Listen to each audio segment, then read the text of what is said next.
بسم اللہ الرحمن الرحیم۔ ویلکم ٹو حیاب اسلام یوٹیوب چینل۔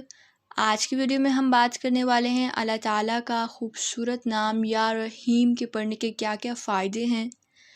جو شخص بھی دنیاوی آفتوں سے پریشان ہیں تو وہ اس وظیفے کو ضرور اپنا لیں۔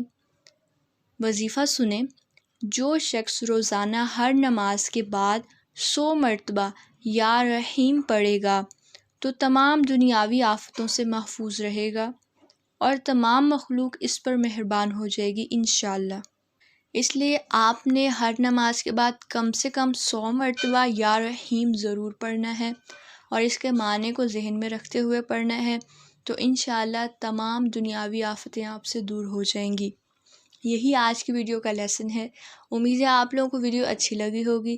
ملتے ہیں نیکسٹ ویڈیو میں۔ اپنا بہت سارا خیال کریں۔ اللہ حافظ۔